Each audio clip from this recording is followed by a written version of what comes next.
Dolphins fan. Let's go!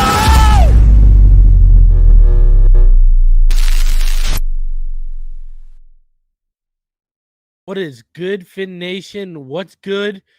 It's your boy Reason. We're back here for another one tonight. I'm joined by the Triple OG, Mr. BallGame, and the homie Martin. It's the off-season version of Tua Tuesday, basically. And tonight we are going to be looking at some of the base calls, some of the sub packages, some terminology. Basically, we're going to be doing a little film study of some of the defensive calls coming to the Dolphins under Vic Fangio, primarily from the 2017 Bears defense. We got their playbook. We got access to all the terminology, everything like that. We got some film chopped up. So we got about 12 different calls, 21 plays in total. BallGame is going to show the community why he is one of, if not the smartest defensive mind in this community. So get ready for that one, baby. And yeah, we're going to bring it to you because you know what? This is what I figure. After I did part one, every Vic Fangio breaking down the defense was literally all information you guys would have saw in part one where we did the chalkboard work. But now I said, you know what? Let's get a great mind like BallGame. Let's get a great mind like Martin. Let's come together like Voltron. And let's break down some stuff that these people haven't heard or seen yet. Everyone's seen the 6-1 tilt, the overlooks. Everyone's seen this stuff, right? You know, all these breakdowns are talking about the same exact stuff that I talked about in part one. So let's show them something new. And BallGame's going to break it down. Why this is run, what the purpose of it, et cetera, et cetera. We're going to get into it because some of these calls you're going to hear is using jargon and lingo because, guys, there's calls inside the calls. And what I mean by that is there's techniques and tools used inside the play calls that mean certain things. It's not just, you know, me and Martin sitting up here and saying, okay, cover 6, cover 4. Now it's like, okay, it's cover 6, but we're going to go deeper than that for y'all. So we hope you enjoy this one. BallGame, Martin, how are y'all feeling that, man, it's getting real? We're only about like a month away from tampering period. And boys, I was saying to you before we went live here, I really think investments can be made at the strong safety position. And, you know, at the linebacking core, you know, we were talking about, I want Levante David. Everyone knows I'm high on guys like Von Bell and Jesse Bates. You know, I like Tremaine Edmonds. Aren't you guys excited? I know we're about to talk defense, but we're about to see our defense get a facelift in free agency in the draft. And we're only a month away from that process really beginning. BallGame, you got to be giddy with excitement. Well, I think, to be honest, bro, like for me, man, I think there's a lot of times like people get caught up in the glitz and glamour of scoring touchdowns and things like that, and they associate the fanfare or the love for their team based on the amount of points the team can score and the scoreboard looks like. But the side of the ball as of late in the last 10, 12 years that's been forgotten is the guys that play defense. And you can't win successfully over and over again, week in and week out, without having a defense that can go out there and give you some stops and get the ball back to that offense. You see what I'm saying? And, you know, forgetting about those guys, I think is always a mistake. And for 2 years now, I've watched our group, regress some. They've had some spurts of success and things of that nature, but I was always pounding the table for him having someone that was truly a leader over on that side of the ball that could define them based on a person's personality and have that defense be reenacted onto the field through their actions. And I think we got a guy now. I think without a shadow of a doubt, what Vic has proven to be more than anything is, one, he's a teacher. Two, his mentality is, I'm going to give you every opportunity to make the mistake you need to make. We're going to stay sound to our alignment and assignment, and you're never going to know what it is until it's too late. And then once we got the ball going the other way, or you've made a bad throw, things like that, then you can go back and look at it in your film study, you know what I'm saying, when you break it down film for the next opponent, because it's too late then.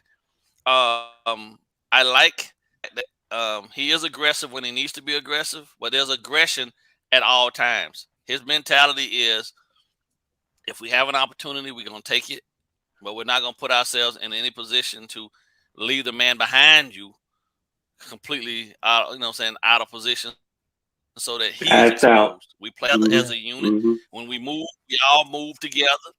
Everyone is aligned and everyone is associated and tied to the next to them. There's no individualism on the back end. And the front seven, their job is to cause havoc and chaos and be able to get back and and get into the throwing lanes to confuse the quarterbacks, because they have no idea what's coming at them, because it all looks the same pre-snap, and then it's late roll and post-snap, things of that nature.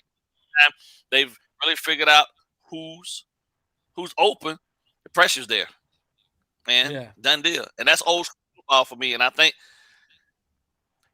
him and the way he to approach attacking teams with this group of players that we have, you know what I mean, and the talent that we have on this defense, is going to excel this group, man, to the next level and propel them to a height that I'm kind of hoping that Flores would have got them to, but it fell off, you know, and it was definitely drop off the last 2 years. I don't care what anybody say, that happened.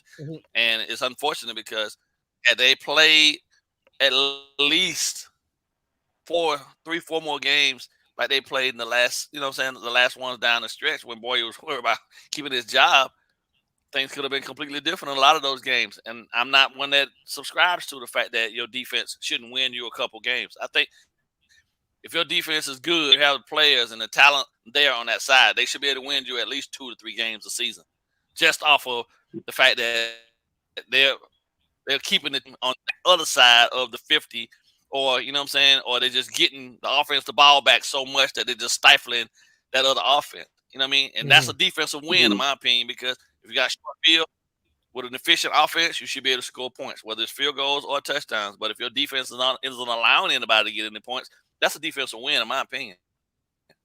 So, static, man. I want to see, really and truthfully, what his mindset is for the players that he goes after and targets in free agency, because, you know, we said in the back, there's only 2 linebackers on contract right now, Baker and Tyndall. So there's a lot of filling out of the intermediate, you know what I'm saying, second level that's got to be done. It'll be interesting to see who they target, you know what I'm saying, maybe somebody veteran to come in and teach the young boy, you know what I'm saying, and then figure out what the next player like Jerome's going to be doing as well, because he's on contract and they're not going to let him go. So it's going to be interesting. What time for me, you know. Yeah. Martin, where are you at? Go ahead, Martin. Yeah, I really enjoy watching this, man.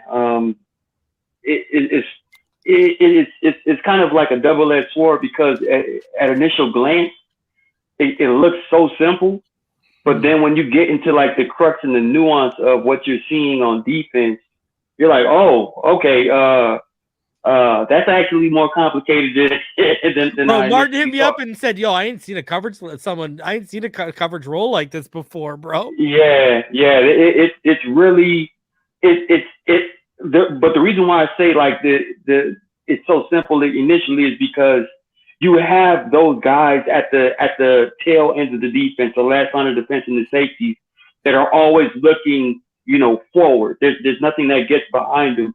They're always looking forward. But there's always that crux and that nuance of there's also a level 2 guy that's always looking forward as well. And then as far as the coverage is concerned, we really like to use that man under scheme where they allow you to go over the top of them, and they basically blanket you like a basketball player would as far as guarding the rim. So it's like, damn, like this is. Yeah, it looks good, man. It looks like it's simple, but at the same time, it's so you put quarterbacks in such a flux. Bro, you know what I mean? You see that one play? I forget who was throwing the football, but they baited him to take the dig over the middle, and Acho was just dropping back underneath, and he almost undercut it. He dropped all the way back. I think he was the will in the situation. He was the will on the line, and he dropped all the way back. And they made it look like middle of the field's wide open, and he just undercut it, and he almost made the play on the ball. And it was like, snap. Like, you know why he's making the throw, because the guy's not there yet. But then, boom, he's there, and it's gone. It's like, wow. This defense definitely. The thing is also. No, go ahead, BallGame. Go ahead. I'm sorry. No, go. Well, I think the thing about this is that it's all designed around false reads for the quarterback, right? Like the man under scheme is entirely designed around making the quarterback have to drop it in the bucket, but the safety comes over the top late, or the safety shows one thing, but at the last minute he's coming over the top, and now you got to drop a perfect pass in because the cornerback is essentially giving up the outside leverage to allow the receiver to get around him, which is buying the safety time to get over, and then he's in the trail technique, so he's got to put it right there in between those two players, and that's a lot of trust, right? Because Deion Sanders will tell you, if you listen to any of his old tapes, he pushed the teammate out because on film it looked like he was getting beat by the receiver and the safety was late to roll over the top. But you trust that the guy's going to be there. And he kept telling the guy in film study, listen, bro, hey, you need to do your job because I don't get beat. You feel me? But in this, the way it looks, he want to let the guy get by you. Yeah. Right? You want to be underneath it, right in the trail. You want to be right in the trail technique and force the quarterback to make a perfect throw into the bucket, you know what I'm saying, in front of the safety. Or, you're basically setting the safety up to be able to boom. Dude, there's a couple where it's like, dude, that you watched all the film. That Winston throw, BallGame over the middle, bro, dog. He's either making, know which one I'm talking about, the one that he overshot him a little bit, bro. Yeah, I do. That catch ain't going nowhere, or he ain't making that catch getting blown up because there's two safeties. That was to the tight end. In the heart. They were all coming right there. Bro, that safety's probably like, God damn, thank you, I did not catch that football. You can get lit up, bro. Yeah. And I'm not trying to put this on Javon Holland this early, but this should be one of these defenses where Javon Holland absolutely eats. Oh, he's gonna flourish. He should absolutely eat on the back end, man. So it's the designs are really good, man. I really like it. Man, let's get into it, man. It's really man, it's interesting because you got to remember, me and Martin are offensive guys. We played offense our whole time in football, and so I hit a BallGame today, and I was like, BallGame, man. My mind is just like the jargon and the study. It's like I feel like it's melting right now, bro. And BallGame's like, don't worry, I got you. I'm like, man, lean on me. Because honestly, jeez, man. But I'm going to tell you, and BallGame said it, man. Once you start, and I get it. This is why I say this is going to help Tua so much. Once you understand that, and a third of the league runs some form of that, woo, and what does this defense do, BallGame? It highlights where he struggles, right? Highlights and once he's going to learn how to beat this, because Fangio going to give him the cheat codes. That's just what's going to happen, right? Because I go back to BallGame, and I know we talked about it with you and Martin. Rookie year, biggest struggles: Rams led by Staley, Broncos led by Fangio. Flip over this year: struggles against the zone against Shanahan, struggles against Staley and the Chargers, and Staley was taking all that middle of the field stuff away, right? Taking all that stuff away. And I'm just telling you, man, Tua haters better be nervous because he's about to learn the cheat codes, bro. Oh, man. Go ahead, BallGame. Yeah, the beauty of the there's a couple plays where you'll see too when they shift and they run motion and they hesitate on the rolls. You know what I'm saying? They shift responsibilities, but there's also a trick that he does that is very unique, and I'll point it out when we get to it. And it's something that we used to do years ago, but teams got away from it because of the alignments. and they was worried about it. But the way he attacks like bunch, the way he attacks trips, or if you go from doubles to trips or double, you know what I'm saying? The way he does that is all old school thought process, and it's an inside-outside technique that is damn near flawless when you run it. Like you really can't screw up who you got, and it also makes it easier for guys to be able to adjust to it if they need to, because there's no such thing as a mismatch, because the inside most player a lot of times, or the primary number one threat, there's always some help. You always got to help. You know, there's always a help person somewhere, and yeah, it's awesome, bro. So, but I pointed out as we get into it. So let's get into it. All right, then it's perfect for our guys, man. Oh man, we got the personnel for this, and we are only a few upgrades away from being right back to a top 10 defense. I'm not even lying. I'm not even saying that. Like, people need to realize what's coming in, man. The ripple effects of this man is about to be absolutely massive. And not to get too far off track, but also the ripple effect of Fangio's connections with other coaches. That's why I think they're waiting on special teams. Right. And Mike Munchak, right?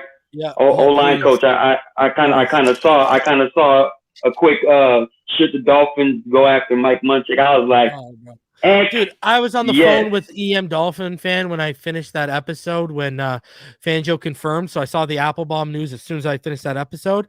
I was on the phone with EM and I was like, bro, Mike Munchak. Like, as soon as I found out, I was like, Mike Munchak. Like, boom. And then I tweeted about it, and then someone said, oh, yo, like Mike Munchak. I said, man, I ran out of characters in my original tweet, but that was the name that was in my original tweet, bro. Because, bro, we get him. It's oh my God, it's a really it's on. It's on, man. Like Donkey Kong, brother. All right. So we got the first play here. The Bengals are in a 2x2 11 personnel package. So Fist is the play call here. Now they'll run this out of nickel and dime sets. Fist is the play call here. Martin, you walk up to the line here as a quarterback. What are you seeing here originally? What are you seeing here? Tell the people what you're going to see here as you walk up. Yeah, and initially you really want to just focus on what's going on in the back end. And whenever you see safeties kind of off balance like that, off scale, I immediately call that a scale look when the safety to the left is kind of creeping towards the line of scrimmage, whereas the safety to the right is still playing the back half of the defense. So you automatically want to assume like, okay, they're about to show me something, but I know something else is going to be shown post snap. So you want to be aware of the scenarios before the ball is snapped. But and immediately when you see that, what coverage are you calling post pre-snap? What coverage would you be calling in your mind pre-snap right now? I'll say scale two potential Tampa. Okay. Like when you see the two safeties and then the two cornerbacks pretty much in the flat press coverage, you say like scale two potential Tampa. Yeah. Okay, so ball game. Basically, this is too deep coverage, obviously. Usually under a 5 under man. The linebackers, they're going to play inside aggressive man on their assigned men. And the nickel, he's going to align strong versus all personnel, and he's going to cover the number 2 pretty strong. Corners are in man alignments. And we see the safeties here already. They're going to shift to they're going to play a deep half technique. Now, right. It looks like if you actually, what they're going to say is to the strong side, it looks like they're going to play triangle. And for people who don't know what triangle that's basically, it's a coverage call over the 2-man side that plays 3/2 with routes being distributed amongst them with proper depth and leverage. So let's see how this plays out. But basically the rush is going to get there and gobble up the QB. But as you watch this ball game, the exciting thing is everything is taking away downfield. Like when we talk about limiting explosiveness, everything is going to be taken away here, ball game. That's also an interesting alignment with the defensive line. You see that right there? Yeah. That's the quarter half. Well, they got quarter. Yeah. So I'll explain that in a second, though. All right. Why they did that. So there you go. You see how they're playing the 3 on the 2? Mm-hmm. Obviously gets gobbled up. Now, ball game, your assessment. Okay, so first things first, right? The line. Well, I'll start at the D line. So the alignment of the D lineman, Martin, in the way they've got it structured here, is that they want to make sure that they have an overhang guy because if you look at it, they're only rushing with 5, which means that there's going to be a stretch for the outside right tackle to have to get to the overhang rusher here, and then you got the Mm-hmm. nose tackle who is offset from the center. So there's an overload there that they're not going to possibly be able to match. You want the one on one up top, but that's why you got the linebacker that's walked up there to take the tight. That guy's a tight end. He's not a slot. That's a tight end. But Mhm. he's Mm-hmm. inside Yep. shade of him too. In the event that if they really try to run, he still got inside leverage to be able to play on the ball if they was going to run the ball, or, hand the ball off on say like a 0-1 trap or something like that. But this Mhm. alignment is all designed to get that one-on-one matchup and have these two guys over here on the outside look inside To to the bottom the of the nose screen. tackle because the nose tackle, yeah. So the nose tackle who's engaged in the center right now, he's splitting him to influence the guard to his side as well, so that because if you watch the DT that's right here, 90 whatever he is, he's going inside, Yeah. right? So he Mm-hmm. came Stunt. inside. So those two Yeah. guys have to honor the guy that's splitting the. Basically, he's taking quarter half of his body to influence the center, and the other to influence the tackle. To influence the guard to allow for the stunt of the other nose tackle to come around. And he Mm-hmm. should be free for most part, but he just got caught up based on the fact that the guy was already looking inside based on the alignment. But they still got gobbled up by the quarterback because the pressure guy, the right tackle down here at the bottom, he had no leverage because he had to play catch up. And then the wide rush lanes of the uh the linebacker or lineman there forced him to chop his steps so much that he couldn't get any leverage to get over the top of him and just walked him right back to him.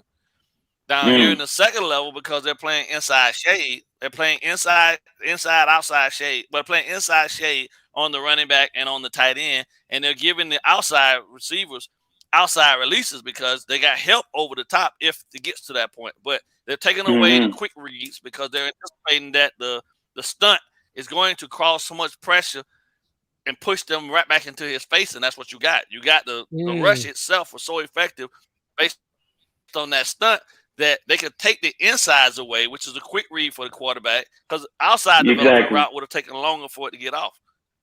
You see what I'm saying? And Mm. all of this was predicated on the guys up front getting off their, getting off and getting their pressure up the field, as opposed to any wasted energy. And if you run it back one more time, you'll see exactly what I was talking about. That one-on-one up top and the right tackle not being able to get down there to truly get to the guy screwed him up.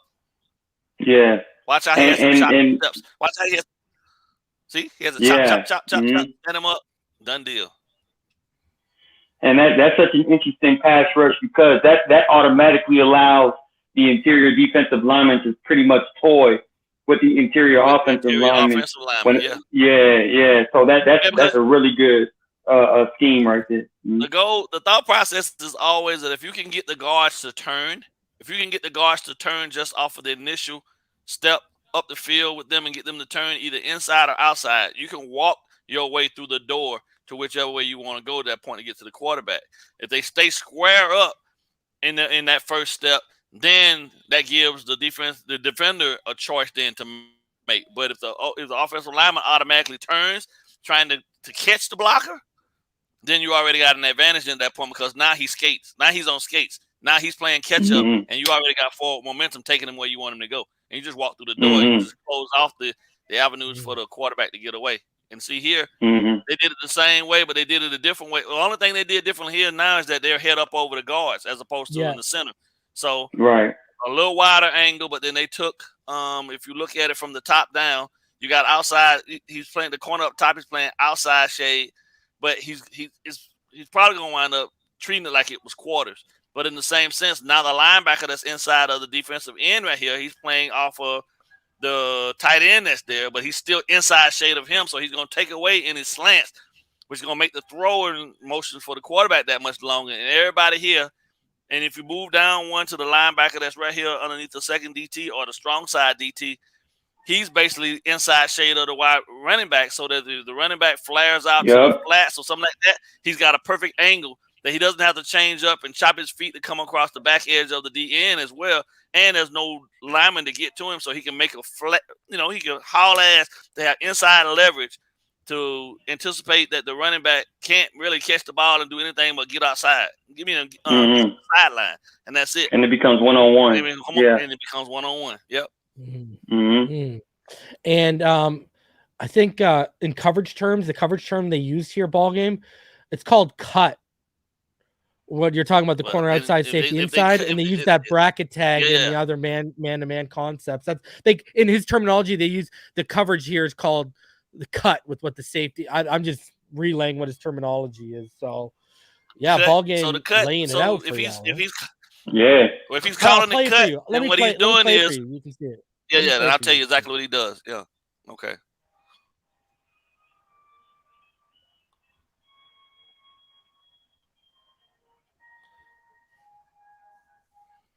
Okay, one more time. So I want to see what 2 does up top, and I think 2 tries to release to the outside, right? So he's got outside leverage there, and he's sitting inside. Gave him outside shade up top, but then he jumped down inside of the route once he tried to get vertical up the field and settle in, so that they cuts off the quick throw from the quarterback on that angle, and then the safety stays over the top there. The cut process could also be a key for if they have spaced out a little bit further, then the safety could have had a choice then at that point to cut underneath the route. And that route, the outside shade now, he's basically Go ahead. Look at this route on the bottom of the screen though, right? That's what the one I'm talking about at the top of the screen there, bottom of the top. So fist. Everyone loves the name of that. So now we got Pounder, and this is not Phinside the NFL After Dark. Lord, like BT uncut. But if you go back to this basically what they do here, if you look at it, how they snuff everything out, they really only they take away the vertical threats. And all Winston really is left was just the flats to the left, and it almost got picked off even still. Right? Because he goes in the flats, and the defender's right on top of it, and he tries to undercut it. He makes a quick move and undercuts it. Well, see, if you watch, see what Mike Evans does. Look at everything's covered, bro. Look at that perfect throw at the 28, 29 yard line. That's that perfect throw that BallGame was talking about earlier. I mean, safety's right there over top, right? Trail technique underneath. And then look at everything over here is matched, but they're basically running man and match over here, right? Exactly. At the top of the screen there. So they're taking all that man away. Across the board. Yeah, man across the board with 2 high safeties just blanketing anything over the top. Yeah. And honestly, the more I see, the defense that he kind of, throws out there, you have to have guys like in place at the safety position and especially like the linebacker position that are just naturally read and react type of players that make great decisions every time when they're out there. Because I'm telling you right now, like I said earlier, Javon Holland in this type of defense is really going to take shots. He's going to take chances, man, and pretty much take advantage that the quarterback is going to try to fit those footballs like BallGame said in those pretty much bucket windows. Mm-hmm. And the best part is you got six defenders on the back edge, but you got a free rusher still also with the Mike linebacker. If the running back doesn't depart from the backfield, if he doesn't leave, now he goes as well. So now you still got 5 going after the quarterback. Yeah, and that's what they just did right there. The Mike backer still went after the quarterback whenever he saw that the running back didn't leave the backfield. So like a delayed blitz. Yeah. So right here we got the Packers. Yeah, we got Pounder. The Packers are in a 1x2 11 personnel look. You got the tight end to the right and that wing back look. Pounder for the Bears. Safeties are basically in quarters. Underneath is man-to-man, and the defense sends a 4-man rush. Linebackers are responsible for picking up matchups with the tight end and the running back. And this is actually a good counter call ball game. The motion actually forces Tillman to play off and the nickel presses, and Cobb just gets open on his out route because for the completion because of the cushion.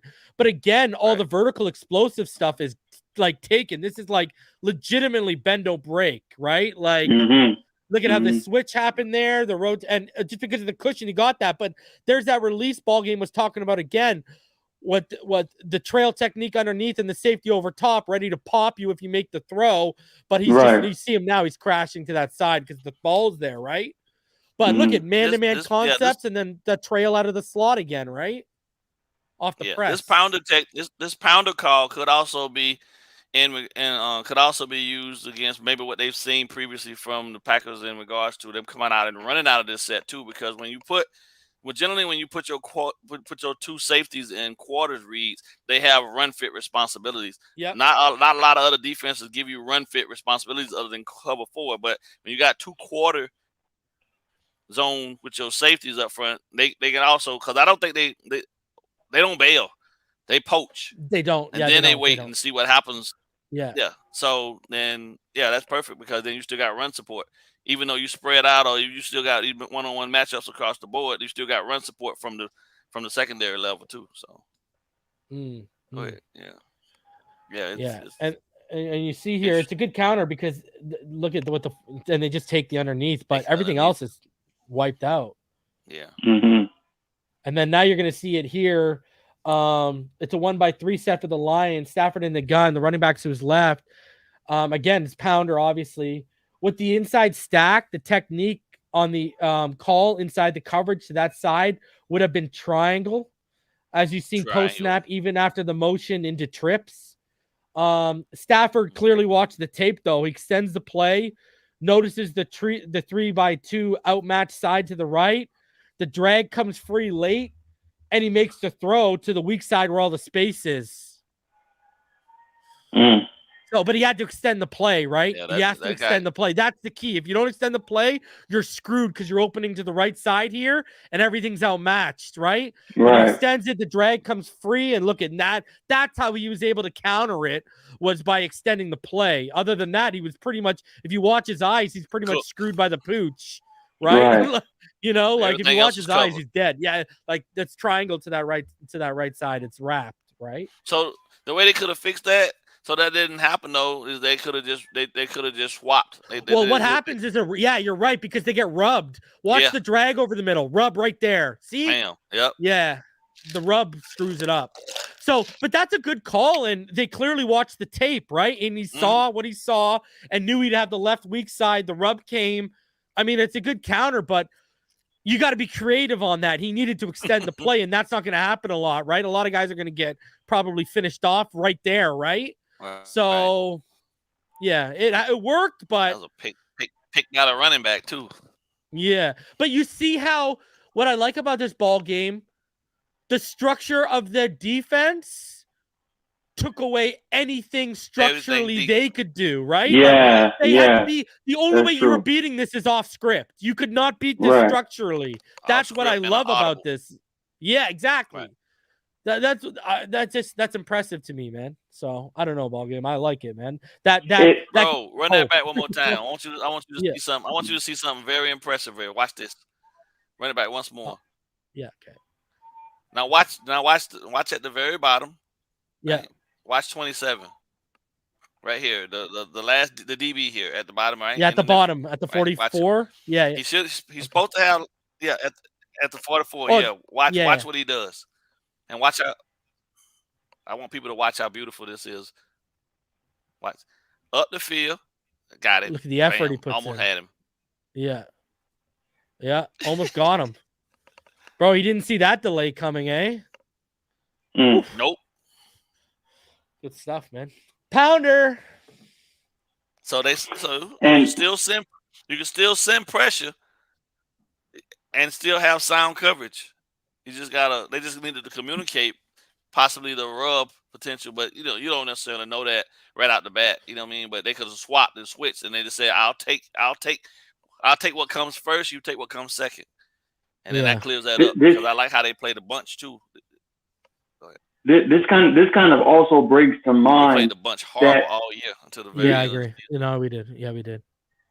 This kind of also brings to mind that if Vic Fangio's coverages is always consistent as far as guys being on their targets and blanketing guys for more than 3 to 4 seconds consistently, that kind of emphasizes that front seven, as far as the 4 defensive linemen, 2 to 3 linebackers, that kind of emphasizes the intensity to get after the quarterback. And when you have a guy like Jalen Phillips, who we all know is one of the, as far as the term that we use all the time for edge rushers that don't give up on a play, like his motor is going to play a huge role in this defense if this coverage scheme really starts to formulate into a consistency where you're going to have 3 to 4 seconds to get to the quarterback. And as soon as Jalen Phillips starts hitting home, I think that's when the domino effect is going to happen as far as like that defensive front really taking full control of the line of scrimmage. That's going to be interesting to see if they can really develop into that as a defense collectively under this Fangio scheme. Finger. Yeah, this is the play I was talking about, boys. Bucks are in the gun with a 3-by-1 set, trips left. Bears call the finger sub package. So to the nickel side is fist principles. It's traps versus trips. And to the weak side is pounder. It's basically a blend of the 2 coverages we just covered. 2 coverages. Right? So Winston, he's going to have that shot over the middle and misses it. But I want everyone to watch the 2 safeties because this receiver, you're either getting blown up and it's incomplete or you're making the catch. And my friend, you ain't going anywhere. Ain't going anywhere. All right. So watch this. Watch the safeties on this. Like they are just crashing ready for you, man. Yeah, you ain't going anywhere on that. The throw was there, but again, what was it, ball game? What'd you say? You got to make that perfect throw, right? Yeah, right. You got to make the perfect throw. Yeah. Yeah. The only thing that could have been better is the fact that the linebacker, he should have jumped inside and make him ride the hump outside as opposed to jump. You know what I'm saying? He jumped half body. If he stays inside, now that guy got to run all around him. Around him. Yeah. Yeah. You should have given the inside. Yeah, I agree. But that's all technique stuff. So yeah, he catch that, he ain't getting up. Yo, did you see the hop 21 did at the end there? Yeah, 21 knew. Watch the hop at the end there. See the hop? Because he knew. He's like, no, I had that man dead to rights. Go ahead, Martin. Yeah, I was gonna say this is also interesting to see like the level 2 guys in the front seven kind of playing like a spy coverage. You know what I mean? Like to ensure anything coming out the backfield or anything underneath, it just won't work. And then also that trail technique from that Tampa linebacker, and then the top 2 safeties. This is a difficult defense to really get like the easier throws off and complete those. You know what I mean? Just the premier throws that all the quarterbacks really just like to make. Like this is it forces quarterbacks to be perfect. You know what I mean? The only quarterback I could see cooking against a defense like this is like Peyton Manning or Tom Brady or somebody of that caliber. I think the defense requires a lot of communication too, because you run it back, you'll see at the very top one of the very things that I was always complaining about that our guys didn't do. At the very top, as soon as the play is up there at the top with the top cornerback and the nickelback, the inside receiver, the slot receiver, is going to go out there to essentially crack the corner on them. But instead of him over pursuing, he said, "No, I got you. I got you." Oh, I didn't even notice that ball game. Great call. Look how quickly he put on the brakes and he realized, "Yep, I got to come back." Yeah, you're right. I didn't even notice that. I got to come back. Yeah. All right, so now we're gonna go to. No, go ahead. Tight pillow. No. I was go ahead. No, go ahead, bro. Go. You got it. No, I was just thinking, like, I mean, what he's doing is he's also in the same sense that offenses try to go through the process of creating natural picks and things of that nature. He's naturally putting his guys with the calls or the rules in the calls to not be picked. So he's kind of already built into it how they can prevent themselves from being trapped into a situation where they're completely blown out of the play. Yeah. I mean, the goal is now at this point, I think, with him installing this is just how fast can he get, how much of it can he get into guys based on what they already know. Have them, you can do that by having them take a test, though, not verbiage wise, but just what would you do in this circumstance and situation when you got two outside the numbers, you know what I'm saying, and they cross. Who's taking what, right? It's simple football, right? I'll take inside, you take outside, and we don't swap and we don't cross over because there's a chance that we get our feet tangled or one guy gets mixed up and now you got both guys screwed out of the play and one guy's running free. So all of that stuff is important, but tight. That's interesting, man. So we got an empty set here for the Eagles. It's a 3x2 shotgun look. Fangio calls his tight pillow package here. The Bears play a deep zone with what's termed Larry to Ralph rotation. The safety on the left side rotates high, and the other safety moves up to play the plug curl, right? So what they're going to do is they're going to basically force them to take the screen, and they're going to get some good blocking and nice gain here because of the blocking. But that's Darren Sproles. Yeah, because this is Foles. This is Nick Foles days. Yeah. No, but Darren Sproles, the running back. Yeah, because I said that this is Nick Foles. This is Nick. Yeah, I said this is Nick Foles day. That's all. So basically, right here, you got 3-man rush mechanics for the defensive line. The Sam and the Will, the run technique. They're trying to force. If they're pass technique, basically they're gonna buzz the flat. They could do the switch. They could, they could cover the hook, or they could go away from the call. Usually, it's going to be the curl flat. Inside linebackers, they're just trying to plug into the front. Yeah, they're trying to plug into the front of the formation. To the call side, the 3 hook away from the call, spot hook, curl. The corners, again, deep third, second, 2-to-1 read. Ball game. Yes, sir. Overall thoughts, because bro, when you get into the rotations and everything here, and I know it only turns into a run game, so it's a run set, so people don't get to see what it's fully into. But can you talk about that rotation and how key that is and everything like that? Well, essentially, when it came out, and with all 5 receivers out there, and then the running back came in and basically set up in that stack look. What it did at that point, it changes the coverage over to what I consider to be an old school cloud coverage, where basically you got now the apex guy, which is going to be generally in most situations the blocker, right? If they're trying to get it to the backup stack guy, and now he has support inside with leverage outside by the outside defender that's had to come walking down, but he also has responsibility to the boundary as well. But you got a 2-on-1 here with the front stack player, but he has inside leverage. So now this guy's got to work basically inside of the hump and try to find the alley behind his blocker while you still got contained by the cornerback that's up here on, what is that, the 38-yard line? Yeah. Outside leverage, bearing down with linebackers and all that stuff now in late pursuit back to rally towards the ball. They got a nice gain off of it, but it's only because the inside guy, who does that look like, Briggs? Yeah, I think it was. Overran the play from the inside. But, traditionally, he did. Screens he went out wide, right? He overran he went too wide. Yeah, he just overran it. Yeah. They cloud coveraged it. Essentially, they play cloud. They do play cloud in this type pillow. Yeah.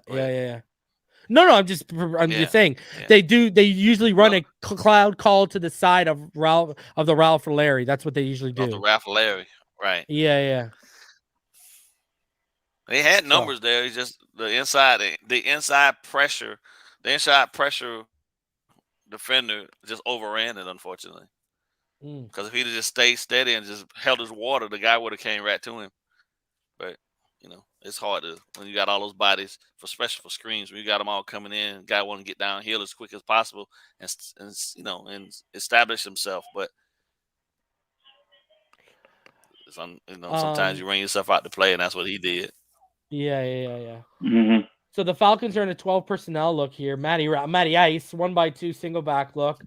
Fangio, he calls tough Cubs here, and safeties are going to be playing a deep half. Yep. Corners are responsible for rerouting and preventing free releases. This is basically an aggressive form of cover 2, where the Mike or the Jack buck drops. Again, everything's going to be covered so well. Ryan's forced to check down.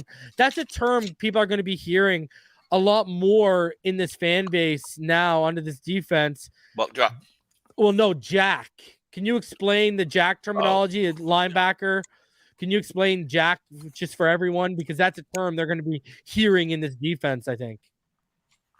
Well, you got Jack. There's a lot of different names that they generally give to the other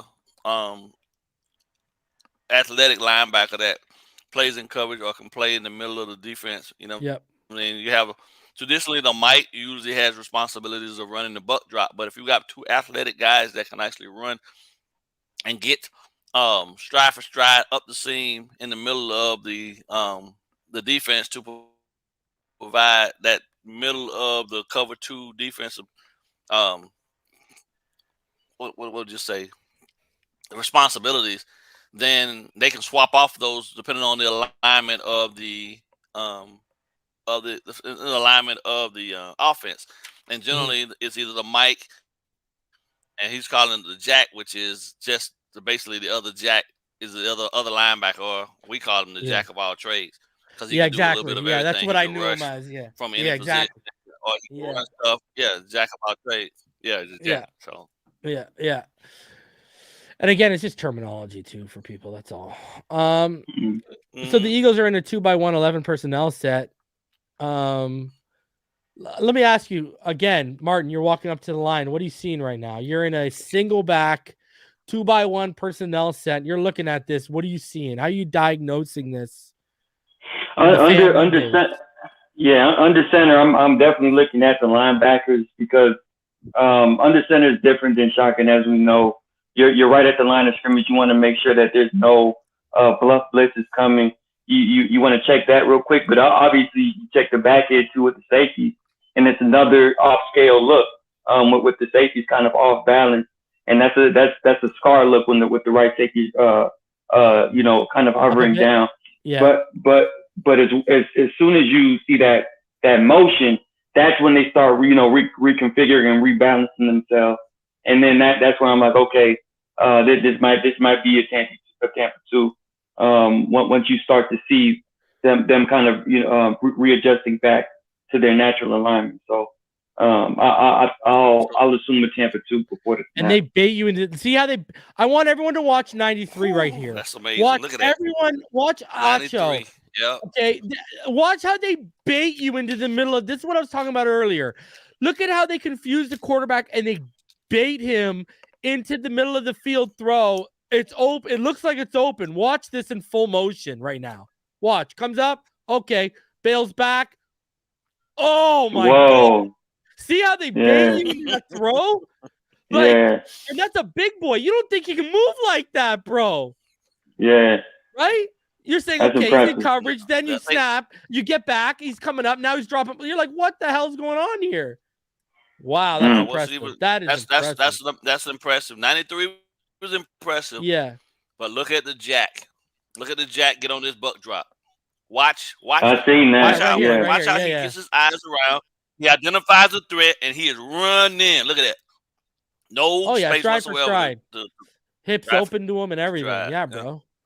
Look at how he flips them. Fluid, everything. Beautiful. And I'm also seeing the safeties, playing free, man. They see it, they attack it. And it's almost like the safeties. They're in true high-low coverage, right? They gonna ride. If you watch the corners, they're riding the receiver, but their eyes are inside until something takes them off of it. Watch. Yes. Right now, watch. See now he got and once that ball is released, they rally to the ball. That's why I'm thinking. I think Javon Holland and even if we have to as far as Fangio's system is concerned, look for another safety that kind of fits the mold of what he needs on the back end with these two safeties.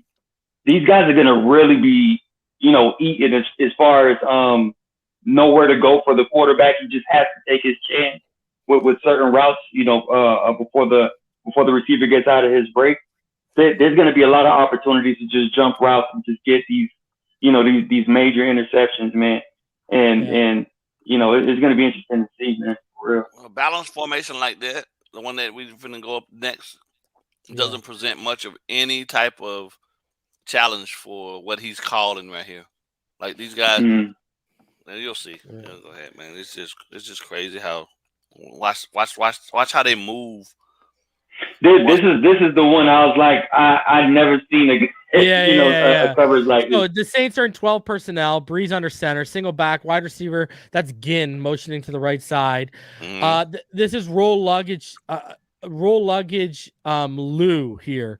Lou is cover 6-8 call, and it tells the deep safety where to rotate. Everything is covered, even with Ginn's release, because there's safety over top and another corner to help. And Breeze is forced to check down. Right? Inside. And they force you to. That's crazy. That's challenging. Yeah. Yeah, that's tough stuff right there, bro. That's challenging. Now Ginn get loose. Get loose for a bit, but Breeze ain't gonna never have time to get his eyes up there because the pressure is gonna be coming. Like, but even he gets on the hash, hash. He's even now. This guy, he's gone.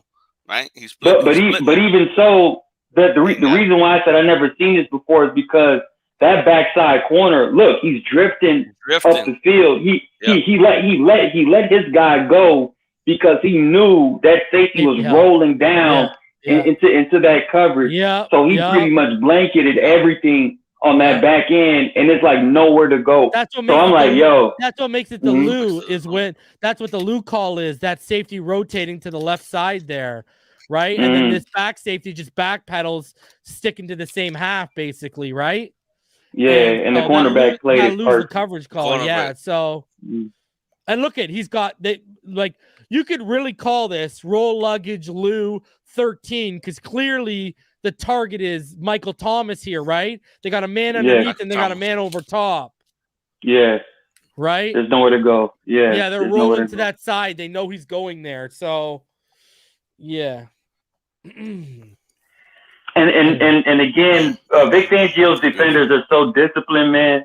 When they see something, they don't hesitate, man. These guys just hit.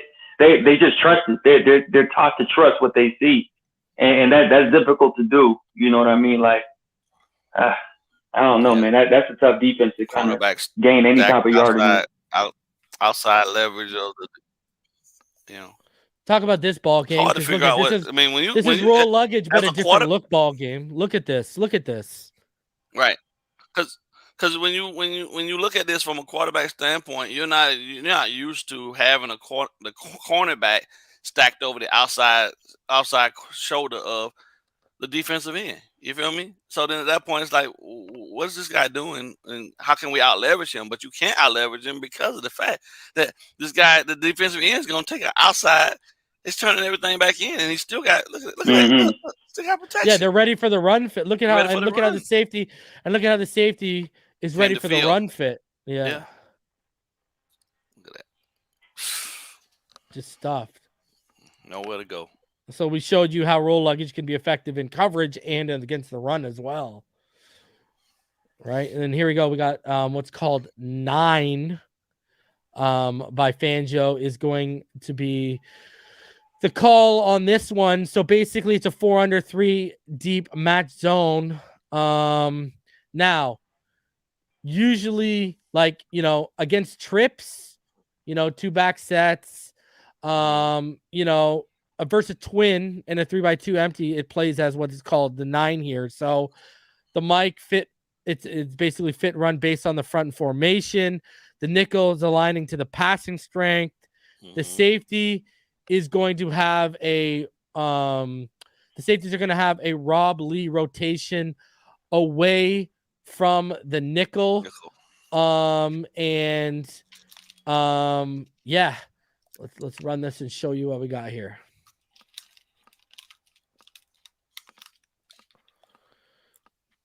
I mean, Nothing. BallGame shaking his head. Nothing. Look at this.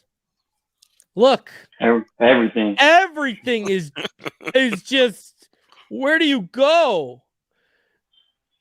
And it almost turns into an ugly play, right? Mm-hmm. Like, it's just impressive, man. Yeah, the slot wheel that got killed because he tried to creep late, but the way that the cornerback played it up top with 13, it completely just threw off the timing of the entire route because he's so aggressive at the point of attack that the slot had nowhere to go, so he had to hesitate, which means the quarterback is holding the ball longer too. If you roll it back, you'll see it clearly. He was looking for that wheel, but it's not there. I mean, the only place aggressive as he needs to be. Yeah, he is, and it's not there. Yeah. The only place you can potentially go is that crawl route at the bottom of the screen near the 40-yard line. But even so, it's everything is so muddy that there is no real clean way to just get the ball out, man. You know, and even with the quarterback's play action, like, I mean, you have to just know where you're going and get the ball out there to really beat that. So I think the benefit to all of this is that it's simple enough for our guys that they understand, like, there's two sight lines that you want the quarterback to see: pre-snap, post-snap. And if it looks the same at both levels, he might think there's something other than what's truly going to be presented once the ball is snapped and they move. Yep. And the only time they actually really move is if you move something or you move additional people more than once, because the alignments that they can do are so subtle that everything still really looks the same. And you're going to always have a too high look until you present a look that is going to force us to say, okay, this is what we're showing. But then how they play it, and I think that play is coming up that I was talking about. When the motion happens, you'll see how they go through the process of counting off, and they are aligning themselves inside to outside on the receivers, and that benefits the defense because it makes it simple. Then at that point, there's no guesswork. I got the guy closest to me, you got the guy right over the top of you, and you take the outside guy. You know, like, I want you to look at all the pre-snap shifts right here, BallGame. When I roll this against, look at this. At the bottom of the screen? No, in general, watch this. Okay, watch. Ready? Yeah. I'm going to just roll it for you guys. Mm-hmm. Watch this. The communication. Ready? Look at this. Move up. Yeah. Look at this. Walk down, back out. Yeah. And everything is just capped off. And you got to what? Mm-hmm. Yeah. Nowhere to go. Because all of the outside outlets, all the outside breaking routes are stifled at the point of attack, right? Hands on the receiver and everything coming across the middle is doubled up, right? You're throwing with two guys there. So that guy has to make a perfect play. And he's not going anywhere because you got two guys there to tackle him. You've got the backside outlet. If the running back was to come out and come down in the bottom of the screen, then you got a defender there for him. And you've got this guy here who looks like the corner, running mirror coverage, and he's matched up. So he's running match on that guy. So yeah, I mean, they taking everything away, man. You ready? You ready for some Dolphin stuff, boys? Yeah, man. Hey? When I saw this, I was watching the offense like, damn, bro. look at what we used to do. So what this play call is, it's called lurk. It's out of the nickel. It's a 4-rush, 6 under, cover 1, man-to-man coverage with a linebacker in a low hole. Safety plays the deep middle post. You got the Mike plays open gaps, combos. The Mike and the dime play open gaps and combo the running back here. Basically, safeties, corner, nickel, zone alignments, man pickups, cover ones with the low and the post hole, low and post help, like I mentioned there. And again, look at what they force. It's Matt Moore, I believe, too. There we go. Whoa. Run that back. Run that back. Okay. That's what I want you to see. I seen the ball game. You saw it. Yeah. Okay. All right, go. Go ahead. When that receiver starts to come across in motion, generally, right, here's the communication. He told him right off the bat. He looked back at the safety and said, hey, I got 2. I got 2 now. 3 inside. You know, 3 is yours, not mine anymore. I got 2 now. And he pointed at him. And he looked back at the guy. And he told him, "I got 2. I got 2. Now run it." So at the top, I'll now run we it, got I'll man run to it man, back. 1-on-1 up I'll top. run it. The inside. Yeah, I'll run it back so you can point it out when he does it, so everyone can see what you're talking about. There you go. Okay. All right. So as soon as he starts and he motions Right there, across, yeah. Right he there. points Yeah. down. He points. Yeah. I got 2. I got 2, and he looks at 39 and says, "I got 2," which tells 39 now at this point. Okay, I got a bracket, or I'll have help on 3. Because Exactly. the linebacker is going. We will watch the linebacker. He's gonna move ever so slightly too. So now we got him good to go. And see, look at that. Now he can play on the top of him. The linebacker took away the middle inside, and now you got the 1-on-1 up top, and then everybody's covered. And the 1-on-one's your only shot here, really. Exactly. That's it. Yeah. That's it. And that's what he tries to take, but it's covered. Like, ball game communication is so key, man. Right. And you know, you're right. Yes, we were not one of the better communicating defensive teams, and you're seeing how many plays have we ran, and you've seen positive results for the defense as a result of good communication skills. Man, this is interesting. And they got the pick. Need to put Levante David needs to be in this defense. I think the reason why this defense is borderline, you know, gonna be special is because your defenders have to have a full grasp of what's going on around them as far as their other teammates' defensive assignments, right? So even when even when Eddie Jackson, you know, the slot corner pointed at him like, "Hey, I got 2, you got 3," and knowing that you have a linebacker that's going to play that kind of zone spy look, you already know what type of leverage you can use to your advantage as a defender. Let me ask you boys then this. Does that worry you about what you heard about Channing Tindall in the playbook? Are you now worried that he's got to learn a whole new defense and there's that much responsibility and like what does it? I'm just asking you generally, like, give me your thoughts. Does that give you, like, do you expect him to be a little like, okay, let me ask you this.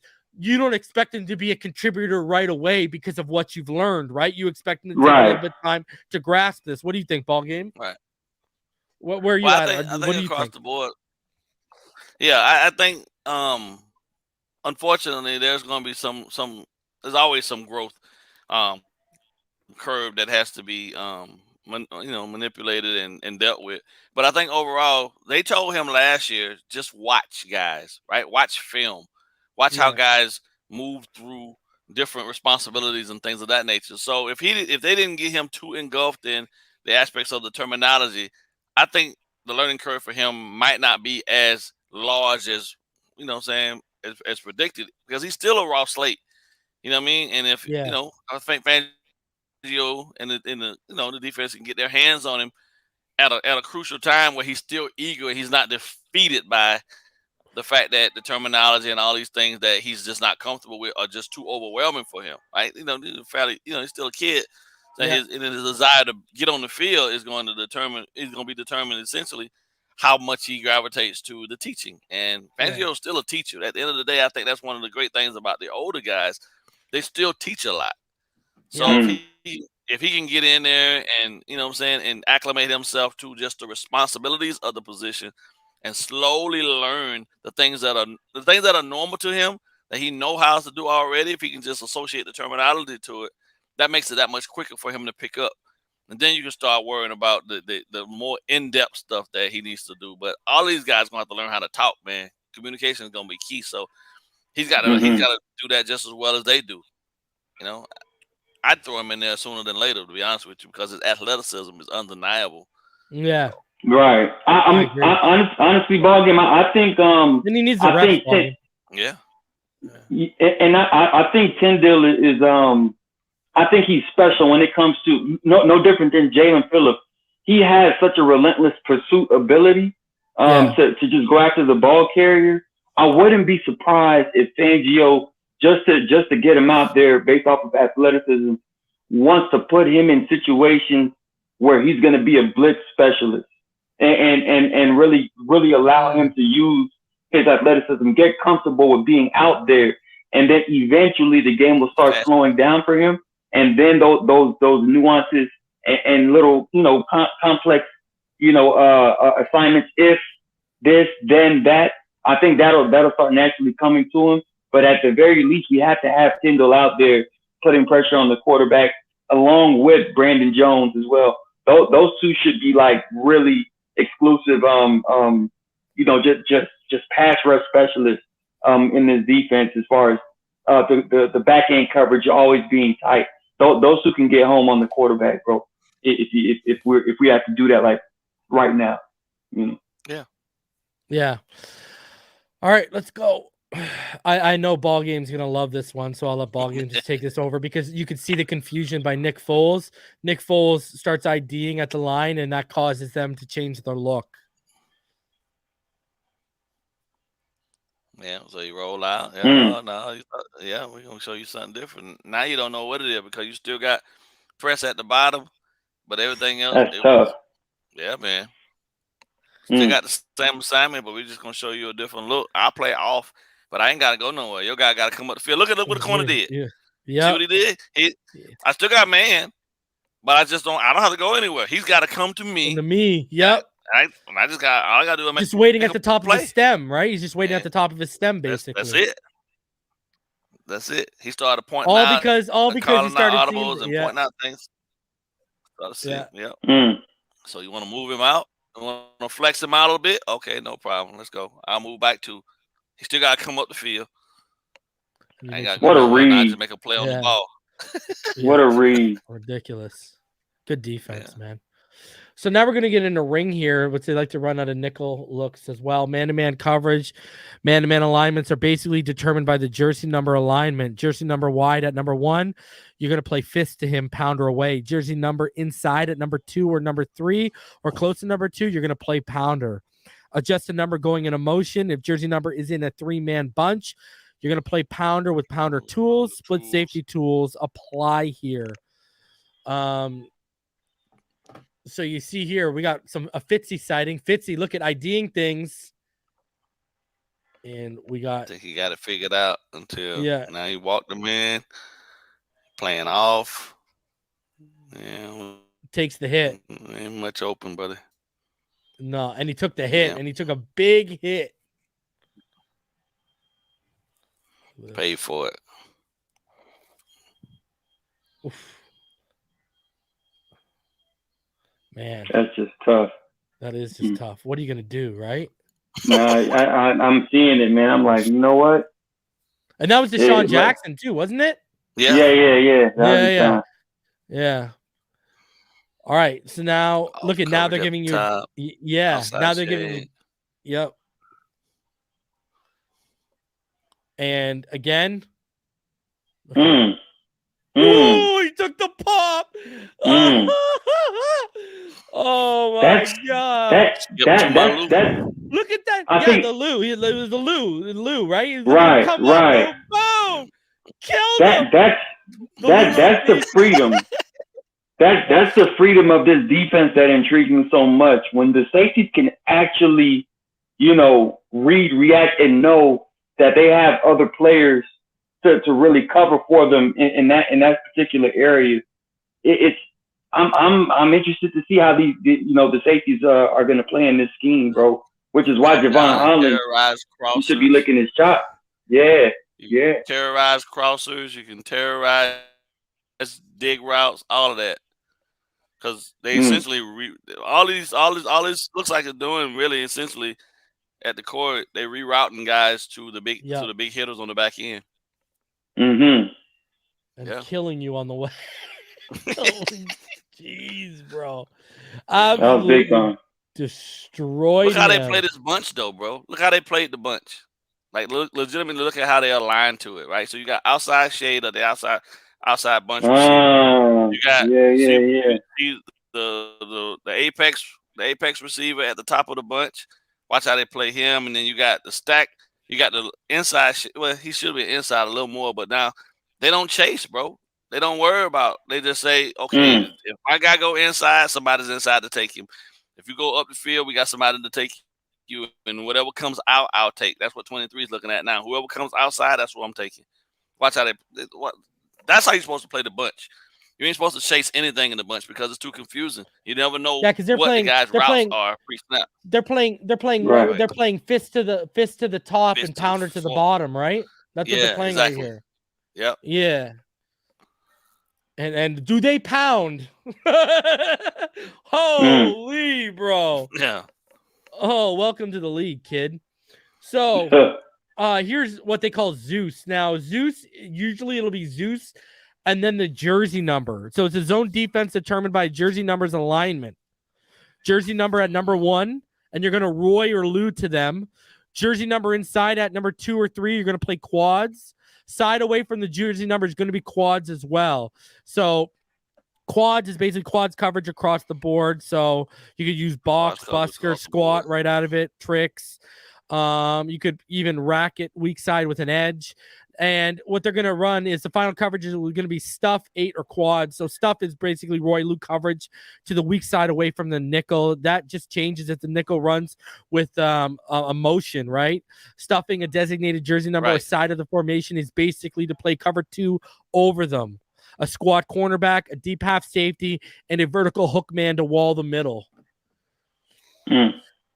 So you see here. Wow. See 2, and we watch it back. Yeah. 2 down here, who is the tight end, he gets taken by the linebacker, and basically the linebacker runs up the seam with him. The outside corner down here at the very bottom, he's manned up to this guy, right? So he's taking him, and then you got the running back the running back who's coming across the other middle linebacker is taking him, and then everybody else up top, basically at this point right now, unless if the inside receiver, the slot at the top, if he goes outside, one will take him. Otherwise, if one guy goes vertical, he'll take him, and and the slot guy, the nickel back will take him. And you got an overhang with the top side safety. Nothing's open. Absolutely, this is open. It's crazy, bro. It's becoming more and more obvious that Fangio really likes to run like a man coverage with also a twist of a zone catch man. Like it's really difficult to complete passes on this type of a scheme. To be honest, man, because these guys are they're just well coached, man. They're well coached and they take chances when they see as far as the time the time clock in that quarterback's mind, they know how to read it perfectly, bro. So this would have been to the front. Yeah, and this would have been whoever the bottom receiver is. It would have been Zeus, his number, right? Because the safety plays over top of him, right? Right. Mm-hmm. It would have been Zeus to that number, whatever that number is. 13, is that Odell? Yeah, it's 13, crazy right? Part it's Beckham. Odell. Odell. Yeah, but you watch the linebacker. You watch the linebacker. Yeah, the linebacker is still responsible for rerouting his guy to the help also. So that safety is still there for his help too. Right? Yeah. And he jumps in underneath it. Now the quarterback has to make a perfect throw if he's going to go for him over the top of him and in front of the safety. But because safety's still on the hash, so he still has an opportunity to set his feet to get over the top of that. But ain't no time, man. Look at that rush. There ain't no time. The alignment, the way these guys are aligned, look at Khalil Mack. The way they're lining up front, it creates so much problem because linemen are taught to catch as much of the defender as possible. But if you're only getting an arm of a guy and you're turning to that arm, you're opening the door for him, and it's hard for them to reset their feet to go back to being base, standoff base. Now this guy's just taking you for a ride. And they're consistently with these alignments, they're consistently on. Go ahead, BallGame. And look at it against the run. Look at how effective Zeus is against the run, too, right? Because of what you were just talking about. Because of what you were literally just talking about, right? Look at this. Look at this. Yeah. Look at this. Look at the linebacker. Look at that. What's that? No, sorry, that's the safety came up, right? Was that the linebacker or the safety? That was the linebacker. That's the linebacker. Yeah. He ran the hump. Yeah. Literally what you were just talking about, bro. Nowhere to go. All because of the D linemen are not allowing themselves to get half or whole body.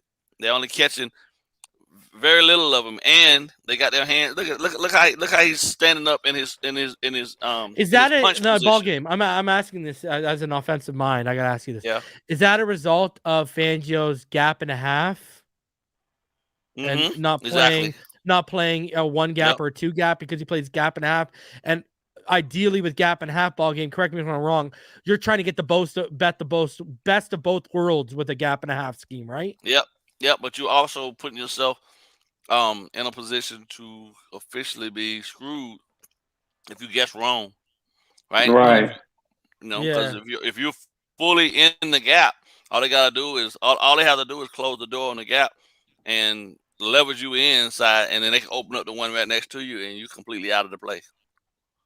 These alignments ensure that these guys don't get trapped and pulled down into a specific gap, full body, and then get washed away. Okay. That's what you're looking to prevent. So, yeah, aquatic. So we got Penny Bandit here, 4 rush, 6 under, cover 1 man-to-man concept. The Mike is a 4th rusher. The Will and Sam drop, and they play lurk, thief, pass techniques in this coverage ball game. This is the 3-3. You see that 4th rush come up there? Yeah. No, this is the old school 3. This is the old school 3-3 wide. But you got the linebackers, you got the outside rushers down at the line of scrimmage. Instead, you only got one. You got one Mike in the middle, and he's standing there. So you got the 3 nose tackles, or 3 leshers, and then you got that would be up top would be probably Phillips. Down at the bottom will be Chubb, and then you got whoever the Mike is, and they sent 6. Yeah. That's look crazy. At Flacco. Look at Flacco got legs. Oh, Who knew?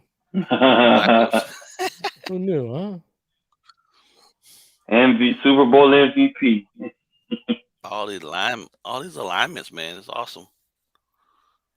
Look at the look. Look at the look they just shifted on you. All movements, yeah. All movement. And watch the two outside rushers. Look at even Martin sounds frustrated, bro.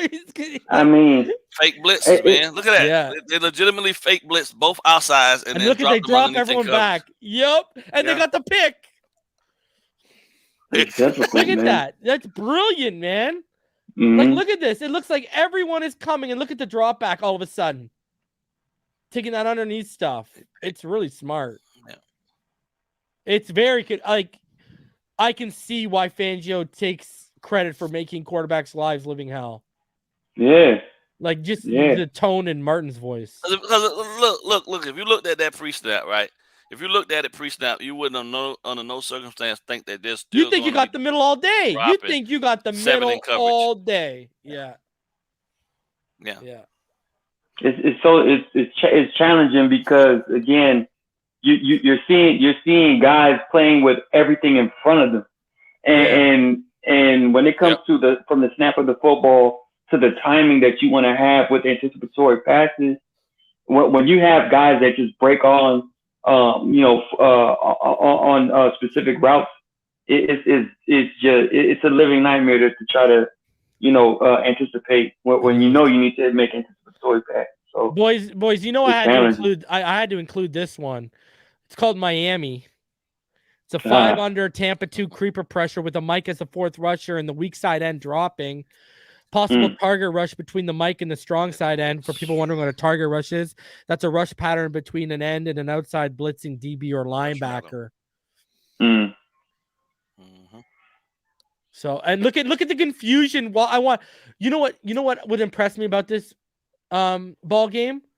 This shows you need to be a veteran to understand what's going on, because look at Roethlisberger. He's seen everything and he starts deciphering. He's seeing and looking. Look at what he's seeing. Can I also add? This is why it matters that we have time when we get to the line of scrimmage, gentlemen. Watch this. Look at how much time he's taking to decipher what's in front of him. Right? This is why it matters. Clock management matters. Look at this man. This is a veteran. Look at him. Look at him looking. He's seeing everything. Look at this. Mm-hmm. Look at the time he's taking. Okay. And look at now he makes his adjustments. And he makes this call. Okay, I've seen this. I know. He makes the adjustments. And then they're gonna adjust. And they do. Now the creeper and the Tampa. So now I'm gonna walk up out here. And what does he do? He knows. He's like, all he's got is underneath, boys. That's what the adjustment was. He knew what he was about to see. Yeah. You got the creeper coming up in the Tampa. Look at this. You got everything's covered. Everything's done. Absolute brilliant stuff, man. But I wanted to highlight that Miami, not only because of, hey, us, but also it highlighted, like, look at, ball game. Me and Martin played the position. Look at how long. This is 2017. Roethlisberger been in the league over a decade at this point. Yep. Okay? Look at how much young time signal he callers took. out there going to be really confused. Exactly. Look at how much time he took. Right? This is still only had the check down available. Exactly. So, he knew that. And he knew that. That was his first look was, I know I got the. As soon as he saw the buck, he's like, that's the check down. That's it. So the interesting part about this is, I think it's a foregone conclusion as well that everyone looks at the scope and landscape of the NFL and they see the scope of the young quarterbacks in the NFL, and majority of them are in the AFC, right? As far as the young up and coming quarterbacks, right? Yep. So when you have a coordinator like Vic Fangio, to where if you don't have like an 8 to 10 year veteran that's seen it all, done it all, and can pretty much like pre-snap decipher audible or check or alert, what have you. That's gonna be a problem. I'm telling you right now, this is going to be one of those defenses where we get back to that 2020 form where it's turnover city. You know what I mean? Like, and again, I only say that because Patrick Mahomes is infamous for extending plays. He can't do the unscripted type stuff consistently like that. He's great at it, but that's what I see. Joe Burrow, he can do on script, but his is more precision passes, so he has to be perfect against his defense. Justin Herbert, pretty much same thing. Like there's a lot of things going on as far as what plays into the hand of this Vic Fangio defense that helps us in the conference when it comes to what we're aiming for as far as a conference championship appearance. This is the type of defense that you want to head into the tournament with. So I'm very interested to see how he utilizes not only the players that are already here, but the free agents that are bound to become. And there was a comment reason inside the comment. I think it was Gerald Gonzalez, and he mentioned if what players who are familiar with this defense, will this be like one of the hot spots for them to come in and pretty much like just pick up where they left off as far as Fangio's what he expects out of these positions and what he expects out of the communication. Will this be a hot spot for them to really consider and come over here, even if it's via trade, to really bolster this defense to where it's back at championship form? Ballgame, what do you think about that? Because I mean, that's why I think a guy like Neil Driscoll wants a TJ Edwards, because to see TJ Edwards having success at linebacker in this Fangio defense once it's been implemented over there in Philadelphia, and a guy who's going to be a free agent can make the transition. What are your thoughts on that? Because I mean, we saw that a little bit with Patriots players coming with the 3-4 with what we're running with Flores and such, right? We've seen the trickle effect, even depth guys, What are your thoughts on that? I think there's always a plus if you can go out and target guys that have scheme familiarity, guys that, even if they didn't, even if they weren't starters, but they were depth players at that point and they've elevated themselves to being quality professionals, guys that you don't have to necessarily have such a large learning curve for them, and you can hit the ground running and implement stuff early and often that to confuse, teams right out the gate. That's the goal, right? Generally, offenses in the NFL take about 3 years to gel completely and get everything in that they really want. Defenses usually don't take that long, but sometimes the biggest issue will be the turnover process of getting a guy that came from maybe a 3-4 system, and now you got him going in a 4-3 system and all this terminology and stuff. scheme familiarity is key. So if they go out and they target guys in free agency, they know without a shadow of a doubt have some level of understanding towards what he's trying to do conceptually.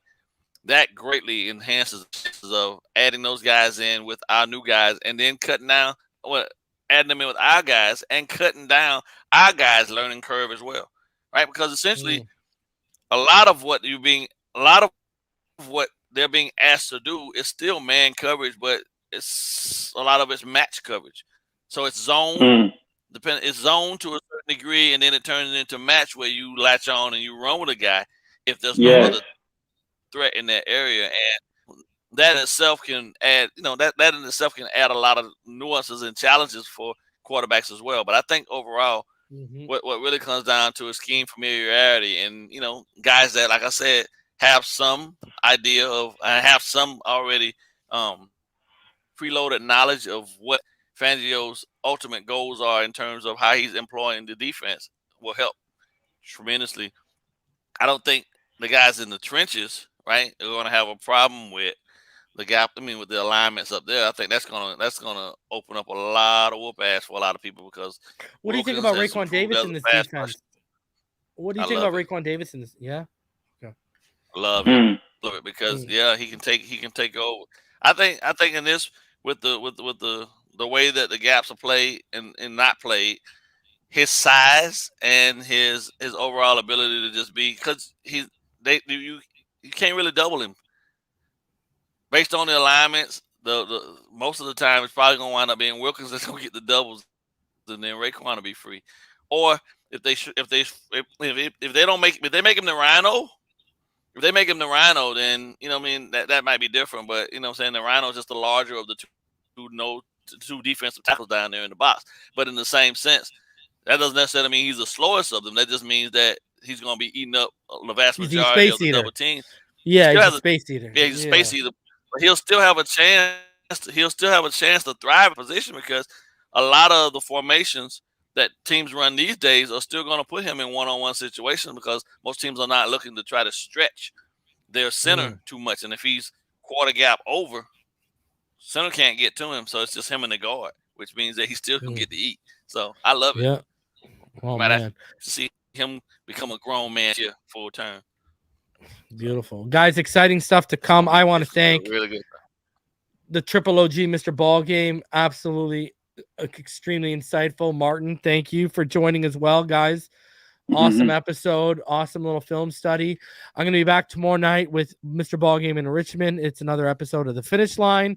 And that's pending. I think Richmond's got something going on right now, so that's pending on Richmond's availability. Yeah. But Thursday we'll be live for Fin Too Deep with Neil, if not. And we'll just reschedule Finish Line or something. But guys, be on the lookout tomorrow night for The Finish Line. I appreciate all of you. I hope you all learned something. And, man, appreciate each and every one of you for coming through and spending some of your Tuesday night with us. As always, guys, fins up. Big Vic energy. Let's get it, baby. I'll see all y'all on the next one. Peace out, guys. Peace.